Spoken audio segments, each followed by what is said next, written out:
Voilà mon troisième et dernier point, suivant l'abbé Grégoire Sellier et le père Pierre-Marie, dominicain d'Avrier, sur la question de la validité du rite réformé par Paul VI. Nous avons dit dans la deuxième partie, chose très importante, cette réforme n'est pas une nouveauté. C'est en fait 2 rites coptes et syriens que Paul VI a utilisés. Ces mêmes rituels ont été utilisés pour l'ordination de saint Athanase, saint Cyril d'Alexandrie, saint Jean Chrysostome et saint Jérôme. Si l'abbé Sécada a raison, saint Athanase n'était qu'un laïc. Saint Jérôme n'était qu'un laïc. Saint Cyril d'Alexandrie n'était qu'un laïc. Et saint Jean Chrysostome, la même chose. Vous voyez les conséquences? Elles sont évidemment impossibles. La démonstration est solide et à notre avis absolument définitive. Écoutez bien ce que dit l'abbé Grégoire Sellier et le père Pierre-Marie des Dominicains d'Avrier. Elle exclut tout doute sur la validité intrinsèque du rite dans l'édition latine promulguée en 1968. Maintenant, le personnel de l'Église peut faire n'importe quoi. Mais le rituel, lui, est parfaitement valide. Et je peux vous dire que dans une ordination épiscopale, il est suivi à la lettre. Continuons. Toutefois, une instance a été faite par un prêtre sédévacantiste, ayant quitté la fraternité Saint-Pédis il y a un quart de siècle, d'une façon moralement contestable, laquelle je ne sais pas. L'abbé Anthony Sécada, le fameux Sécada qui a fait tant d'émules, évidemment, sa thèse plaît dans les milieux sédévacantistes, c'est évident, ils vivent de ça. Ce prêtre affirme que la nouvelle formule, même si elle a été utilisée dans des rites catholiques, n'exprime pas ce qui est requis pour la validité. Écoutez bien là, monsieur Abosi, vous pouvez répondre s'il vous plaît à tout ça. Une formule, alors selon une sentence de Pie XII, je cite Pie XII, enfin Sécada cite Pie XII ou chez Pie XII, une formule sacramentelle doit signifier de manière univoque les effets du sacrement. C'est Pie XII qui parle. Univoque signifie ici compréhensible dans un sens unique et clair. C'est pour éclaircir ce point que le frère Santo Grozzi a rédigé sa note dans Objection. Pie XII exigerait, selon ce prêtre sédévacantiste, que la formule d'ordination exprime de façon absolument claire et indubitable, compréhensible de façon immédiate en dehors de tout autre contexte, ce qui constitue l'essentiel de l'ordre conféré. Or, une telle exigence amènerait à considérer que le rite traditionnel de l'ordination sacerdotale de leur rite latin n'est pas valide. Vous vous rendez compte? Ces gens sont tellement hors sol que leurs conditions posées feraient que le rite de toujours, c'est comme ça qu'ils parlent, de l'ordination épiscopale ne serait pas valide, selon l'abbé Sécada. Selon l'abbé Sécada, il n'y a jamais eu d'église catholique, mes amis, car même notre Seigneur Jésus-Christ lui-même a sans doute fait des sacrements invalides. Peut-être, je ne sais pas, hein, même si notre Seigneur n'a donné aucun sacrement lui-même, bien sûr. Je continue, puisqu'il est Dieu, hein, le vrai Dieu et vrai homme. Mais disons que à ce moment-là, eh bien, les pères de l'Église auraient donné des sacrements invalides eux aussi, alors. Pie XII exigerait, donc, voilà, nous l'avons lu, en effet, la formule sacramentale y dit seulement « Donnez à ce serviteur qui est le vôtre, Père Tout-Puissant, la dignité du presbytérat ». Une telle formule sont les principes posés par le prêtre sédévacantiste en déformant la pensée de Pie XII, comme ces gens le font tout le temps. Ce sont des menteurs. Je les ai pris en délit de mensonge dans leur soi-disant objection sur l'hérésie du concile, leur soi-disant 202 citation qui permettait de dire qu'il y a autant d'hérésies dans le Concile Vatican II, souffrirait de 2 défauts. D'une part, le caractéristique du prêtre, du sacerdoce, le pouvoir d'offrir le sacrifice eucharistique tant pour les vivants que pour les défunts n'y est nullement mentionné.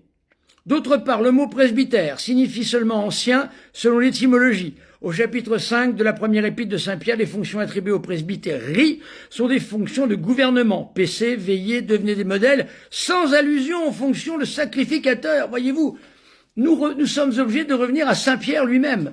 Cette formule traditionnelle de l'ordination des prêtres, n'exprimant pas de façon compréhensible en dehors de tout autre contexte, ce qui constitue l'essentiel du sacerdoce, devrait être considérée, d'après les principes du prêtre sédévacantiste, comme absolument nulle et entièrement vaine.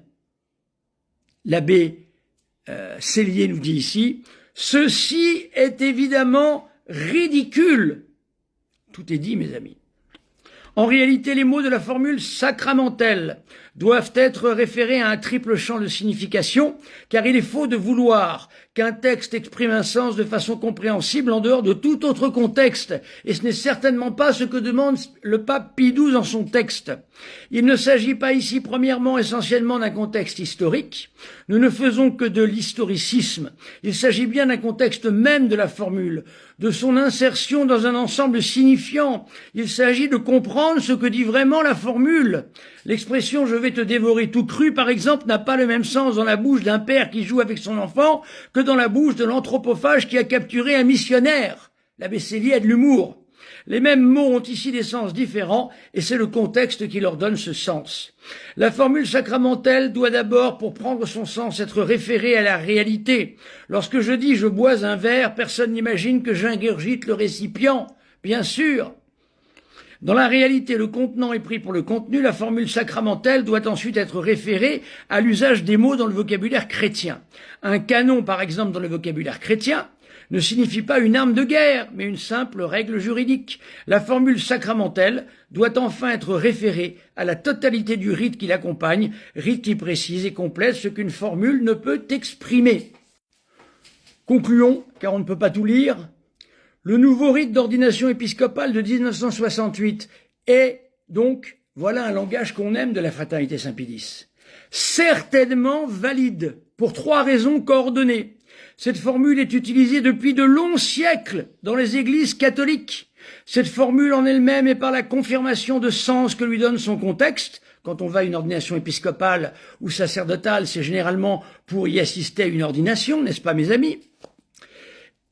Cette formule en elle-même et par la confirmation de sens que lui donne son contexte exprime de manière univoque les effets du sacrement, ce que demandait Pie XII.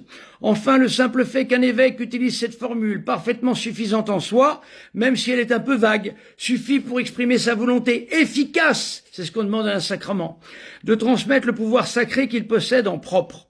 La campagne développée par des personnes dont l'incompétence crasse, c'est moi qui rajoute crasse, s'ajoute aux intentions malignes, c'est grave, maligne, ne mérite donc aucun crédit. Tout est dit, mes amis, aucun crédit. Bien entendu, comme le disent les 3 auteurs précités, cette démonstration de la validité en soi de la formule latine du nouveau rite de consécration épiscopale, promulguée en 68, ne signifie rien que nous approuvons cette innovation de la réforme liturgique. Elle ne signifie évidemment pas non plus que la multiple traduction, sont forcément licites, etc. Il faudrait voir dans chacun des cas. Bref, ça c'est la position de la fraternité Saint-Pédis. En tous les cas, une chose est certaine, Sécada à la niche, les sédévacantistes de la même manière à la niche aussi. Si vous êtes opposé à ce que dit ici avec une grande justesse l'abbé Grégoire Célier, au lieu de m'insulter, au lieu de me traiter de monsieur, au lieu de me donner mon titre de monsieur l'abbé, d'abord démontrer que la fraternité Saint-Pédis, sur la personne de l'abbé Grégoire Célier, fait erreur et se trompe, alors que la démonstration est clarissime. Souvenez-vous que si moi je ne suis pas prêtre, Saint Athanase ne l'est pas non plus. Saint Jean Chrysostome ne l'est pas non plus. Saint Jérôme ne l'est pas non plus. Pas mal, tout de même.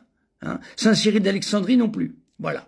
Donc vous comprenez ce qui se passe avec l'abbé Sécada qui n'y connaît rien de plus. Voilà. Donc, contester théologiquement tout cela, et après nous verrons. Mais moi je pars du principe que c'est terminé. L'abbé Sécada est réfuté, cette théorie totalement folle n'a aucune consistance. Monsieur Abosi, qui en est le tenancier à l'heure actuelle, n'a aucune compétence théologique pour parler de quoi que ce soit, et lui n'est à coup sûr qu'un simple laïc, et nous à coup sûr des prêtres ordonnés par des évêques validement ordonnés. Merci mes amis, je pense que nous allons nous arrêter.